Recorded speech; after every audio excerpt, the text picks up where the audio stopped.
जब जब धरती पर अधर्म अपने चरम पर पहुंचा है, तब तब ब्रह्मांड ने एक नई चेतना को जन्म दिया है। आज हम एक ऐसे मोड़ पर खड़े हैं जहां समय स्वयं रुककर कोई रहस्य कहता है। 29 अप्रैल सिर्फ एक तारीख नहीं, एक संकेत है, एक जागृति, एक नए युग का पुनरागमन।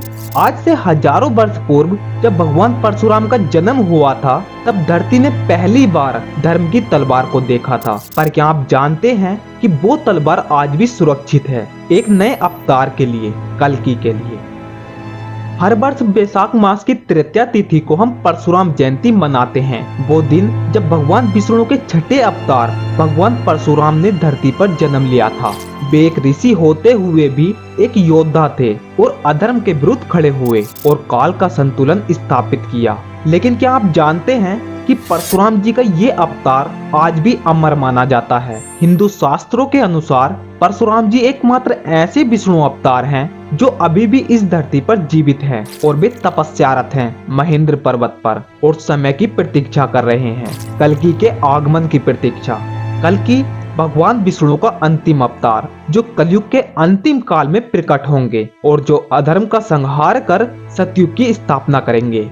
परशुराम जी का जीवित रहना कोई साधारण बात नहीं है। वे स्वयं कल्कि को शस्त्र विद्या सिखाएंगे और ये संकेत है कि जैसे जैसे कलयुग अपने चरम की ओर बढ़ रहा है, कोई गुण शक्ति, कोई दिव्य ऊर्जा क्रियान्वित हो रही है।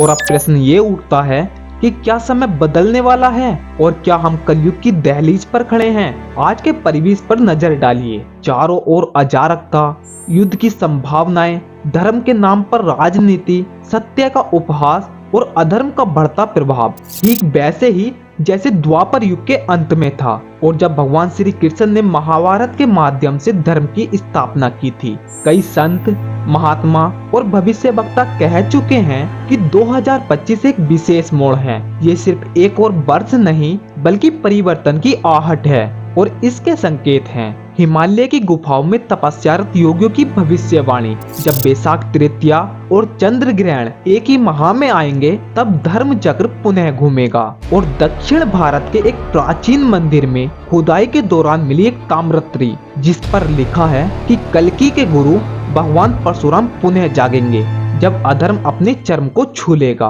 और साथ ही सपनों में आने वाले दिव्य संकेत। कई साधकों का कहना है कि एक सफेद घोड़े पर सवार दिव्य पुरुष दिखाई दिए हैं और जिनके पीछे तेजस्वी परशुराम खड़े हैं। क्या ये सब मात्र एक संयोग है या फिर कोई दिव्य संकेत? परशुराम जयंती जागृति का आह्वान है। आज परशुराम जयंती है और ये दिन केवल पूजा अर्चना के लिए नहीं बल्कि आत्म मंथन का दिन है। यदि परशुराम आज भी जीवित हैं और यदि वे कल्कि को तैयार कर रहे हैं, तो इसका अर्थ है कि समय निकट है। और क्या आप इसके लिए तैयार हैं? दोस्तों, कल्कि का आगमन बाह्य रूप से नहीं होगा, वो पहले होगा आपके भीतर से। जब आप अधर्म के विरुद्ध खड़े होंगे और जब आप अपने भीतर के मोह, लोभ और क्रोध का संहार करेंगे, तभी आप कल्कि का स्वागत कर पाएंगे। शास्त्रों में कहा गया है, धर्मो रक्षति रक्षते, अर्थात जो धर्म की रक्षा करता है वो स्वयं रक्षित होता है। परशुराम जयंती पर ये संकल्प लें कि सत्य का मार्ग और अपने धर्म की रक्षा करेंगे और अपने भीतर के कल्कि को जागृत करेंगे, क्योंकि परशुराम जाग चुके हैं। अब कल्कि का जन्म शेष है। परशुराम जयंती के दिन जब धरती पर घटा एक और चमत्कार, जिसने संकेत दिया कि धर्म का पुनर्जागरण शुरू हो चुका है। ये मुख्य कथा वर्ष 2025 चैत्र शुक्ल तृतीया हिंदू पंचांग के अनुसार ये दिन परशुराम जयंती का पर्व था और लोग अपनी श्रद्धा से पूजन कर रहे थे। लेकिन किसी को अंदेशा नहीं था कि इस दिन एक ऐसा चमत्कार घटित होगा जो मानव इतिहास को दो भागों में बांट देगा। पुनर्जागृति से पहले और पुनर्जागृति के बाद उत्तराखंड के एक छोटे से गांव देवकुंड में, जहां वर्षों से एक प्राचीन शिव मंदिर बंद पड़ा था, वहां सुबह सुबह अचानक मंदिर के घंटे स्वयं बजने लगे और जब स्थानीय लोग चकित होकर मंदिर की ओर दौड़े तो उन्होंने देखा कि मंदिर के कपाट अपने आप खुल चुके थे और गर्भगृह में स्थित शिवलिंग पर स्वयं भू प्रकाश उतर रहा था। ये दृश्य देखने में न केवल दिव्य था बल्कि स्पष्ट रूप से अलौकिक था। मंदिर के पुजारी श्री चंद्रशेखर जो 80 वर्ष के हैं, वो कहने लगे कि मैंने अपने जीवन में ऐसा दृश्य कभी नहीं देखा। ये परशुराम की चेतना का पुनर्जागरण है। इतिहास और रहस्य की मान्यता है कि भगवान परशुराम अमर हैं। वे सप्त चिरंजीवियों में से एक हैं। कहा जाता है कि वे महेंद्र पर्वत पर तपस्या कर रहे हैं और कल्कि के आने पर उन्हें दिव्य अस्त्र प्रदान करेंगे, परंतु हजारों वर्षों से ऐसा कोई संकेत नहीं मिला था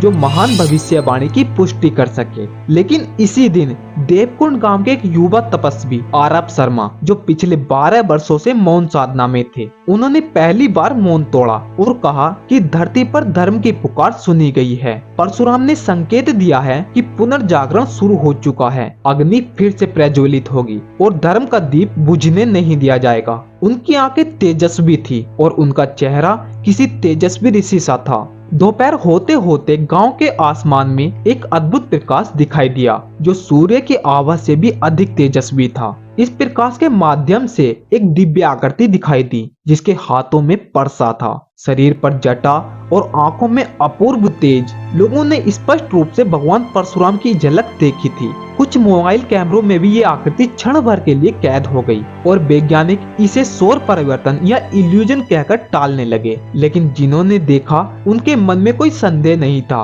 परशुराम स्वयं प्रकट हुए थे। उस रात आरब शर्मा ने गांव वालों को एक संदेश दिया। उन्होंने कहा, ये केवल एक चमत्कार नहीं, ये चेतावनी है। अधर्म और अंधकार चरम पर है। परशुराम का प्रकट होना संकेत है कि अब धर्म की सेना फिर से खड़ी होगी। हर व्यक्ति को अपने भीतर के योद्धा को जगाना होगा। ये समय सिर्फ पूजा करने का नहीं, बल्कि एक नई शुरुआत का है। गांव के सभी लोगों ने उस रात अग्नि के चारों ओर एकत्रित होकर संकल्प लिया कि हम धर्म और सदाचार के मार्ग पर चलेंगे, चाहे दुनिया किसी भी दिशा में क्यों न जा रही हो। कल्कि युग का प्रारंभ हो चुका है। क्या ये घटना केवल संयोग थी या फिर ये उस युगांतरकारी समय की शुरुआत है जिसकी भविष्यवाणी हजारों वर्षों पहले की गई थी? कुछ ज्योतिषाचार्य का मानना है कि 2025 से एक नई आध्यात्मिक लहर की शुरुआत हो रही है। ग्रहों की स्थिति भी संकेत दे रही है कि देव शक्ति का हस्तक्षेप निकट है। भगवान परशुराम का प्रकट होना केवल परंपरा का पुनर्स्मरण नहीं, बल्कि भविष्य का संकेत है। कल की युग का बीज बोया जा चुका है। क्या आप जानते हैं कि 29 अप्रैल केवल एक तिथि नहीं, बल्कि एक दिव्य संकेत है। ये दिन सिर्फ परशुराम जयंती नहीं, बल्कि एक ऐसा रहस्य का उद्घाटन है जो हजारों वर्षों से छुपा हुआ था। ये वही दिन है जब पृथ्वी पर एक चक्र पूर्ण होता है और एक नए युग का आरंभ होता है। इस कहानी में हम जानेंगे कि कैसे भगवान परशुराम और कल्कि का संबंध एक युगों पुरानी लीला से है, जो अब इस युग के अंतिम चरण में प्रकट होने वाली है। भगवान विष्णु के छठे अवतार भगवान परशुराम को एक क्रोधी सन्यासी भी कहा जाता है। उनका जन्म वैशाख शुक्ल तृतीया को हुआ था, जो इस बार 29 अप्रैल को पड़ रहा है। ये तिथि कोई संयोग नहीं, बल्कि एक पुनर्आगमन का संकेत है। परशुराम न केवल ब्राह्मण थे, बल्कि क्षत्रिय धर्म के भी रक्षक थे। उन्होंने अत्याचारी राजाओं से धरती को मुक्त किया और 21 बार पृथ्वी को क्षत्रिय विहीन किया। परंतु क्या आप जानते हैं कि परशुराम कभी पृथ्वी से गए ही नहीं? शास्त्रों में लिखा है कि परशुराम चिरंजीवी हैं। वे हिमालय की गुफाओं में तपस्या कर रहे हैं और एक महान दायित्व की प्रतीक्षा कर रहे हैं। कल्कि को दिव्य शस्त्रों की शिक्षा देना, कलयुग का अंतिम चरण और कल्कि का अवतार, धर्म की चतुर्थी, सत्य, त्रेता और द्वापर और फिर कलयुग। अब कलयुग अपने चरण पर है, जिसे कल्कि संध्या कहा जाता है। ये वो समय है जब अधर्म चरम पर होता है और जब मान्यता का पतन पूर्ण हो जाता है, जब धर्म केवल पुस्तकों में रह जाता है और न्याय बाजार में बिकता है। कल्कि के अवतार से पूर्व परशुराम उन्हें दिव्य अस्त्र शस्त्र, धर्म की मर्यादा और नीति की शिक्षा देंगे।